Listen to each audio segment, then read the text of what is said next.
ಹೇಳುತ್ತೈತೆ ಮತ್ತೆ ಹೇಳುತ್ತೈತೆ ನೀನೇ ರಾಜಕುಮಾರ.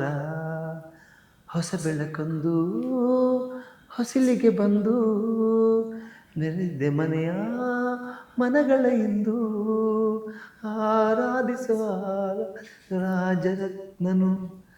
ಆಡಿಸಿ ನೋಡು ಬೀಳಿಸಿ ನೋಡು ಎಂದು ಸೋಲದು ಸೋತು ತಲೆಯ ಬಾಗದು. ಅಪ್ಪು ಸರ್ ಜೊತೆ ಅಜಯ್ ಅಂತ ಒಂದು ಮಾಡಿದೆ, ಎಲ್ಲ ಫ್ರೆಂಡ್ ಕ್ಯಾರೆಕ್ಟರ್. ಪೂಜಾ ಗಾಂಧಿ ಅವರು ತುಂಬ ಇದರಲ್ಲಿದ್ದರು, ಪೀಕಲ್ಲಿದ್ದರು. ಅವಾಗ ಅವ್ರ ಜೊತೆ ನಾನು ಹೀರೋ ಆಗಿ ಅನೌನ್ಸ್ ಆಯಿತು. ಇವತ್ತು ಮುಹೂರ್ತ, ನಾಳೆ ಶೂಟಿಂಗ್ ಕ್ಯಾನ್ಸಲ್ ಆಗ್ಬಿಡ್ತು. ಥರ ಹೊರಗಡೆ ಬರೋಕ್ಕಾಗ್ತಿದ್ದ ಪರಿಸ್ಥಿತಿ. ಬಟ್ ನಾನು ಅನ್ಕೊಂಡು ಆಗೋದಿಲ್ಲ, ಒಳ್ಳೇದಕ್ಕೆ ಅನ್ಕೋಬೇಕು. ರಿಯಲ್ಗೆ ಲವ್ ಮಾಡಿ ಫೇಕ್ ಮಾಡಿಬಿಡಿ ಅಂತ. ಹಾಯ್ ಎಲ್ರಿಗೂ ನಮಸ್ಕಾರ, ನಾನು ಮನು ಆ್ಯಂಡ್ ವೆಲ್ಕಮ್ ಟು ಖಡಕ್ ಸಿನಿಮಾ. ಇವತ್ತು ನನ್ನ ಜೊತೆ ನನ್ನ ಶೋ ಅಲ್ಲಿ ರಾಜು ಜೇಮ್ಸ್ ಬಾಂಡ್ ಸಿನಿಮಾ ತಂಡದ ನಾಯಕ ನಟ ಮತ್ತು ನಾಯಕ ನಟಿ ಇದ್ದಾರೆ. Sir welcome to show. Welcome to show ma'am, ಹೇಗಿದ್ದೀರಾ? ಸೂಪರ್ ಆಗಿದ್ದೀವಿ. ಏನು ಸರ್, 2 ತಿಂಗಳಲ್ಲಿ 2 ಸಿನಿಮಾ ರಿಲೀಸು ಬಂದರೆ ಅದು ಒಂದೇ ಸಲ ಬರುತ್ತೆ ಅಂತ ಅಲ್ಲ, ಅದು ಫ್ರೀನೇ ಇಲ್ಲ, ಬ್ಯುಸಿ. ಒಂಥರ ಖುಷಿನೇ, ಎಂಜಾಯ್ ಮಾಡ್ತೀವಿ ಅಷ್ಟೇ. ಈಗ ಒಂದಷ್ಟು ಇಂಟರ್ವ್ಯೂಸ್ನ ಅಟೆಂಡ್ ಮಾಡಿರ್ತೀರ, ತುಂಬ ಮೊನೋಟನಿ ಸ್ಟ್ರೈಕ್ ಆಗಿರುತ್ತೆ ನಿಮಗೆ. ಒಂದು ಫನ್ ರೌಂಡ್ ತೊಗೊಂಬಂದಿದ್ದೀನಿ, ಸ್ವಲ್ಪ ಮಜಾ ಮಾಡ್ಕೊಂಡು ಮಾತಾಡ್ಕೊಂಡು ಆರಾಮಾಗಿ ಈ ರೌಂಡ್ನ ಮುಗಿಸೋಣ. ಈ ರೌಂಡ್ ಹೆಸರು #ಟ್ಯಾಗ್ ರೌಂಡ್ ಅಂತ. ಅಂದರೆ ನನ್ನ #ಟ್ಯಾಗಲ್ಲಿ ಒಂದು ವರ್ಡನ್ನ ಕೊಡ್ತೀನಿ, ಆ ವರ್ಡು ಇಂಡಸ್ಟ್ರಿಯಲ್ಲಿ ನಮ್ಮ KFI ಯಾರಿಗೆ ಸೂಟ್ ಆಗುತ್ತೆ ಅಂತ ನೀವು ಹೇಳ್ಬೋದು. ಕಾಂಟ್ರವರ್ಸಿ ಮಾಡಬಾರ್ದು. ಕಾಂಟ್ರವರ್ಸಿ ಮಾಡಲ್ಲ.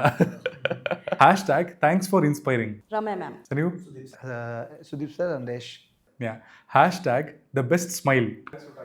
ಅಪ್ಪು ಸರ್. ಅಪ್ಪು ಯಾ, ಸರ್ ಸ್ಮೈಲೇ ಮಜಾ. ಒಂಥರ ಪೀಸ್ ಇದೆ ಅವ್ರ ಸ್ಮೈಲಲ್ಲಿ, ನೆಮ್ಮದಿ. #Phoenix of KFI. Rishab Shetty sir ಅನ್ಸುತ್ತೆ. ರಿಷಬ್ ಶೆಟ್ಟಿ ಸರ್ ಸಡನ್ ಆ ಥರ ಒಂದು ಬಿಗ್ ಸಕ್ಸಸ್ ಟಕ್ Rishab Shetty. Love Guru. Ravichandran sir. Super. Naughty. Ravichandran sir. Again yes. All rounder. Upendra sir. Acting, direction ಎಲ್ಲ.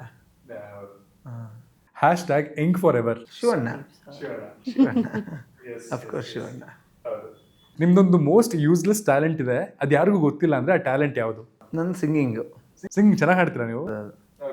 ಹೇಳ್ತೀನಿ, ಅದು ಹಿಂಗೆ ಎಲ್ಲೂ ಮೂವಿಲೆಲ್ಲೂ ಹೇಳೋಕ್ಕೆ ಟ್ರೈ ಮಾಡಿಲ್ಲ. ಫ್ರೆಂಡ್ಸ್ ಜೊತೆ ಸೇರಿಕೊಂಡಾಗ ಅದರ ಫ್ಯಾಮಿಲಿ ಕಾರ್ಯಕ್ರಮಗಳಲ್ಲಿ ನಾನೇ ಬೆಸ್ಟ್ ಸಿಂಗ್. ಹಾಗೆ ಒಂದೆರಡು ಲೈನ್ ಬಿಡಿ ಸರ್. ಹೇಳುತ್ತೈತೆ ಮತ್ತೆ ಹೇಳುತ್ತೈತೆ ನೀನೇ ರಾಜಕುಮಾರ. ಹೊಸ ಬೆಳಕೊಂದು ಹೊಸಿಲಿಗೆ ಬಂದು ನೆರೆದೆ ಮನೆಯ ಮನಗಳ ಇಂದು ಆರಾಧಿಸುವ ರಾಜರತ್ನನು. ಆಡಿಸಿ ನೋಡು ಬೀಳಿಸಿ ನೋಡು ಎಂದು ಸೋಲದು ಸೋತು ತಲೆಯ ಬಾಗದು. ನೈಸ್ ಸರ್, ತುಂಬ ಚೆನ್ನಾಗಿ ಹೇಳಿದ್ರಿ. ಮ್ಯಾಮ್, ನಿಮ್ದು ಯಾವ್ದಾದ್ರು ಯೂಸ್ಲೆಸ್ ಟ್ಯಾಲೆಂಟ್ ಇದೆಯಾ? ಪ್ರೊಡಕ್ಷನಲ್ಲಿ ಇಂಟ್ರೆಸ್ಟ್ ಇದೆ ನನಗೆ. ಹಾಂ, ಓಕೆ, ಪರವಾಗಿಲ್ಲ. ಮುಂದೆ ಒಂದು ನಿರ್ಮಾಪಕರು ಕೂಡ ಸಿಗ್ಬೋದು. ಓಕೆ. ಆ್ಯಂಡ್ ರೀಸೆಂಟಾಗಿ ಯಾವ್ದಾದ್ರು ಒಂದು ಸಿನಿಮಾ ನೋಡಿ ಈ ಪಾತ್ರ ನಾನು ಮಾಡಿದ್ರೆ ತುಂಬ ಚೆನ್ನಾಗಿರ್ತಿತ್ತು ಅಂತ ಆಸೆ ಹುಟ್ಟಿದಂತಹ ಪಾತ್ರ ಯಾವುದು? ಅಮರನ್ ಅಂತ ನೋಡಿದೆ. ಅದು ಆ ಥರ ಜನಗಳಿಗೆ ಟಚ್ ಆಗಂತ ಅಮರನ್ ನೋಡಿದೆ. ಅದೊಂದು ತುಂಬ ಅಮೀರ್ ಖಾನ್ಗಳು ಮಾಡೋ ಪಾತ್ರಗಳು ಇಷ್ಟ ಆಗುತ್ತೆ. ಅಮೀರ್ ಖಾನ್ ಮಾಡೋ ಪಾತ್ರ, ತಮಿಳಲ್ಲಿ ಸೂರ್ಯ ಮಾಡೋ ಪಾತ್ರಗಳು ಇಷ್ಟ ಆಗುತ್ತೆ. ರೀಸೆಂಟಾಗಿ ಅಮರನ್ನು ನೋಡಿದಾಗ ಲಕ್ಕಿ ಭಾಸ್ಕರ್ ಆ ಥರದ್ದು ತುಂಬ ಜನ ನಂಗೆ ಆಪ್ಟ್ ಆಗುತ್ತೆ ಅಂತ. ಬಿಕಾಸ್ ನಾವೆಲ್ಲ ರಾಜು ಸೀರೀಸಲ್ಲಿ ನಿಮ್ಮನ್ನು ನೋಡ್ಕೊಂಬಂದ್ರಿಂದ ತಮಾಷೆಯಾಗಿ ಬೇರೆ ಥರ ಒಂದು ಚೇಂಜ್ ಓವರ್ ಮಾಡಬೇಕು, ಜನಗಳು ಬೇರೆ ಥರ ರಂಜಿಸಬೇಕು. ಪ್ರಾಬ್ಲಿ ಆ ಥರ ಇದ್ದಾಗ ಒಂದು ದೊಡ್ಡ ಸಸ್ಪೆನ್ಸ್ ಕೂಡ ಇರುತ್ತೆ ಆಡಿಯನ್ಸ್ಗೆ ನೋಡೋಕ್ಕೆ. ಇದು ಈ ನಮ್ಮ ಜೇಮ್ಸ್ ಬಾಂಡಲ್ಲಿ ಆ ಥರ ಇದೆ ಬಿಡಿ. ಸೊ ಬೇರೆನೇ ಇದೆ, ನಂದು ಶೇಡ್ ಚೇಂಜ್ ಆಗಿದೆ. ಜನಗಳಿಗೆ ಇದನ್ನು ಕೂಡ ಇಷ್ಟ ಆಗುತ್ತೆ ಅಂದ್ಕೊಂಡಿದ್ದು. ರಾಜು ಇದ್ದಾನಷ್ಟೇ, ಬಟ್ ಡಿಫ್ರೆಂಟ್ ರಾಜು ಆಗಿ ಇಲ್ಲಿ ಕಾಣಿಸ್ಕೊತಾ ಇದೆ. ನೈಸ್. ನಿಮ್ಮದು ಮ್ಯಾಮ್? ಮಹಾನಟಿ. ಬಿಕಾಸ್ ತುಂಬ ಚೇಂಜಸ್ ಇರೋದ್ರಿಂದ ಆ್ಯಕ್ಟಿಂಗಲ್ಲಿ ಚೆನ್ನಾಗಿ ಸ್ಕೋಪ್ ಸಿಗುತ್ತೆ. To act also for an actor ಚೆನ್ನಾಗಿ ಅನ್ಸುತ್ತೆ. ಇಫ್ ನಾಟ್ ಆಕ್ಟರ್ ಆಗಿಲ್ಲದೆ ಹೋಗಿದ್ರೆ ಬೇರೆ ಏನಾಗ್ತಿದ್ರಿ ಸರ್? ಬಿಸ್ನೆಸ್ ಮಾಡ್ತಿದ್ದೆ. ಬಿಸ್ನೆಸ್ ಬಿಟ್ಟರೆ ನಾನು ಅಗ್ರಿಕಲ್ಚರ್ ತುಂಬ ಇಂಟ್ರೆಸ್ಟ್ ಇತ್ತು. ಅದು ಈ ಪ್ಯಾರಲಲ್ ಮಾಡ್ತಿದ್ದೀರಾ ಅಂತ ಕಾಣೋದು? ಮಾಡ್ತೀನಿ, ಅಗ್ರಿಕಲ್ಚರ್ ಮಾಡ್ತೀನಿ. ಅಗ್ರಿಕಲ್ಚರ್ ಬ್ಯಾಕ್ಗ್ರೌಂಡ್, ನಾನು ಮಲೆನಾಡು ಒಂದು ಕಾಫಿ ಪ್ಲಾಂಟ್ರು. ಎವ್ರಿಡೇ ಬೆಳಗ್ಗೆಯಿಂದ ಸಂಜೆ ತನಕ ಅದನ್ನು ಫಾಲೋಅಪ್ ಮಾಡ್ತಾ ಇರ್ತೀನಿ. ಇದು ಕೆಲಸ ಇಲ್ಲ ಅಂದರೆ ನಂಗೆ ಅಲ್ಲಿರೋದೇ ಇಷ್ಟ, ಆ ನೇಚರ್ ಜೊತೆ, ಪ್ರಾಣಿಗಳ ಜೊತೆ, ಅಲ್ಲಿ ಕೆಲಸಗಾರರ ಜೊತೆ. ನಿಮ್ಮದು ma'am? If not actor then dermatologist I think. ಹಾಂ, ಲೈಕ್ ನನಗೆ ತುಂಬ ಅದು ಸ್ಕಿನ್ ರಿಲೇಟೆಡ್ ಎಲ್ಲ ತುಂಬ ಇಷ್ಟ. ಸೊ ಐ ಥಿಂಕ್ ಡರ್ಮಟಾಲಜಿಸ್ಟ್ ಆಗಿರ್ತಿದ್ದೆ. ನಿಮ್ಮ ಜೀವನದ ಯಾವ್ದಾದ್ರು ಒಂದು ಈವೆಂಟು ಇದನ್ನ ಸಿನಿಮಾ ಮಾಡಿದ್ರೆ ಬ್ಲಾಕ್ ಬಸ್ಟರ್ ಹಿಟ್ ಆಗುತ್ತೆ ಗುರು ಅಂತ ಅನ್ಸಿದ್ದು ಯಾವುದು? ನಾನು ಬಂದು ಹೀರೋ ಆಗಿದ್ದೆ ಒಂದು event ಇದೆ. ನಾನು ಹೀರೋ ಆಗ್ಬೇಕು ಅಂತ ಕನ್ಸ್ಕೊಂಡಿದ್ದೆ, ಹೀರೋ ಆಗ್ಬೇಕು ಅಂತ ಆದೆ. ಅದೇ ಒಂದು ಜರ್ನಿ ತುಂಬಾ ದೊಡ್ಡದಿದೆ. ಎಲ್ಲರೂ ನನ್ನ ಫ್ರೆಂಡ್ಸ್ ಹತ್ರ ಎಲ್ಲ ಹೇಳಿದಾಗೆ ನಿಂದೆ ಕತೆ ಚೆನ್ನಾಗಿ ಮಾಡ್ಬೋದು, ಬಟ್ ನಂದು ಮಾಡಲ್ಲ. ನಾನು ಬಂದಿದ್ದು, ನಾನು ಸ್ಟ್ರಗಲ್ ಮಾಡಿದ್ದು, ಅದೇ ಒಂದು ಜರ್ನಿ ಇದೆ. ನಾನು ಅದು ಅನ್ಕೋದೆ. ಸರ್, ಸಿನಿಮಾ ಫೀಲ್ಡ್ಗೆ ಬಂದಮೇಲೆ ಮೊದಲ pay check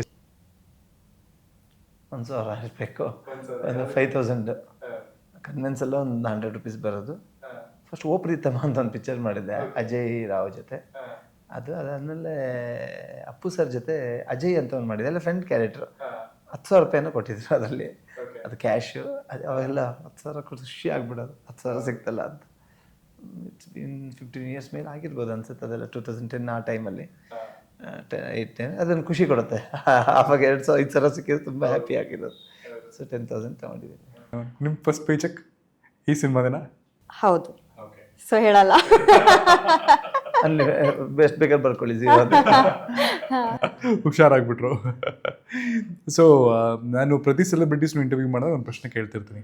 what is that ಕಡಕ್ ಮೂಮೆಂಟ್? ಗುರುನಂದನನ್ನ ಕ್ರಿಯೇಟ್ ಮಾಡಿದಂತಹ ಕಡಕ್ ಮೂಮೆಂಟ್ ಯಾವುದು ಅಂತ. ನನಗೆ ಸೋಲನ್ನು ನಾನು ಚಾಲೆಂಜ್ ಆಗಿ ತೊಗೋತೀನಿ. ಅದು ನನ್ನ ಗೆಲುವನ್ನ ಅಷ್ಟು ಒಂದು ದಿವಸ ಖುಷಿ ಪಡ್ತೀನಿ ಅಷ್ಟೇ. ಗೆಲುವಿಗೆ ನಾನು ಒಂಥರ ಹಿಗ್ಗಕ್ಕೆ ಹೋಗಲ್ಲ. ಸೋಲನ್ನ ಚಾಲೆಂಜ್ ತೊಗೊಂಡು ಅದನ್ನ ಒಂಥರ ಚಾಲೆಂಜ್ ಆಗೇ ತೊಗೋತೀನಿ. ಯಾಕೆಂದ್ರೆ ನಂಗೆ ತುಂಬ ಮೂಮೆಂಟ್ಗಳಾಗಿದೆ. ಯಾಕೆಂದರೆ ಒಂದು ಪಿಕ್ಚರು ಮುಹೂರ್ತ ಆಗಿ ನಿಂತು ಹೋಯಿತು. ತುಂಬ ಅವಾಗ ನನಗೆ ತುಂಬ ಹೊಸದು ನನಗೆ. ಪೂಜಾ ಗಾಂಧಿ ಅವರು ತುಂಬ ಇದರಲ್ಲಿದ್ದರು, ಪೀಕಲ್ಲಿದ್ದರು.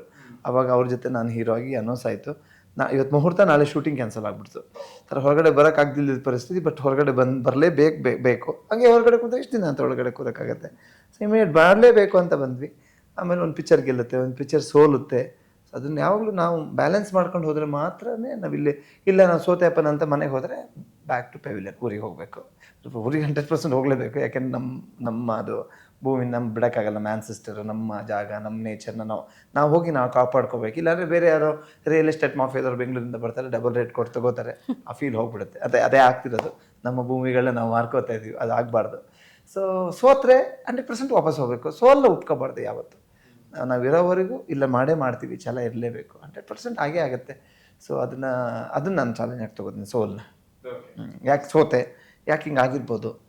ಬಟ್ ಇನ್ನೊಂದು ನಾನು ಅಂದ್ಕೊಂಡು ಆಗೋದೆಲ್ಲ ಒಳ್ಳೇದಕ್ಕೆ ಅನ್ಕೋಬೇಕು ಲೈಫಲ್ಲಿ.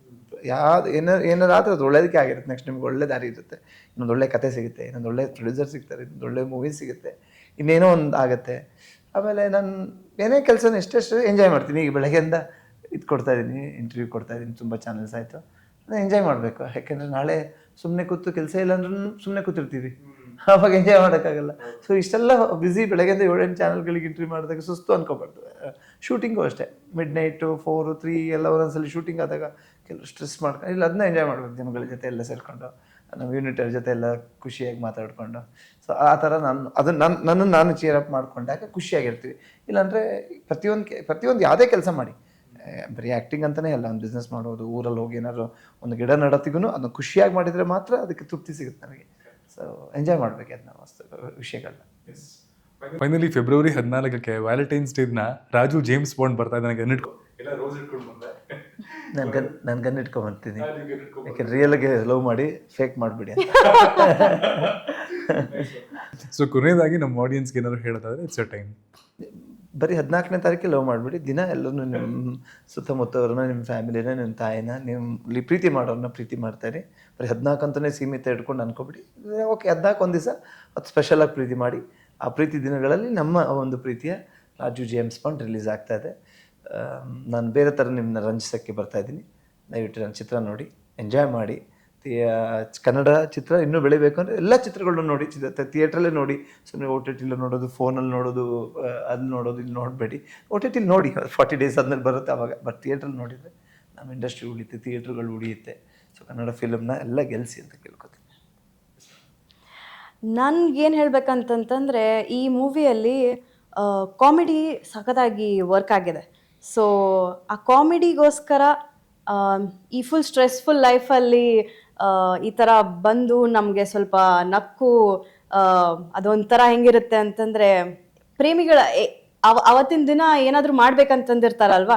ಸೊ ನನ್ನ ಪ್ರಕಾರ ಐ ಥಿಂಕ್ ಎಲ್ಲ ಪ್ರೇಮಿಗಳು ಬಂದು ಮೂವಿ ನೋಡಿದರೆ ಚೆನ್ನಾಗಿರುತ್ತೆ. ನಮ್ಮ ಮೂವಿ ರಾಜು ಜೇಮ್ಸ್ ಬಾಂಡ್ ನೋಡಿದರೆ 14th February happy Valentine's day ಎಲ್ರಿಗೂ. ಸೊ ಅವತ್ತು ಬಂದು ಎಲ್ಲರೂ ನಮ್ಮ ಸಿನಿಮಾ ನೋಡಿ. Yeah and very all the best. ತುಂಬ ಒಳ್ಳೆಯದಾಗಲಿ ನಿಮಗೆ. Keep us entertaining. ಇನ್ನೂ ಒಳ್ಳೊಳ್ಳೆ ಪಾತ್ರಗಳಲ್ಲಿ ನಿಮ್ಮನ್ನು ನೋಡೋಕ್ಕೆ ನಾವು ಕಾಯ್ತಾ ಇರ್ತೀವಿ. KFIನ ಇದೇ ಥರ ಉತ್ತುಂಗಕ್ಕೆ ತೊಗೊಂಡೋಗ್ತಾನೆ ರೀ. All the best. Thank you so much. Thank you.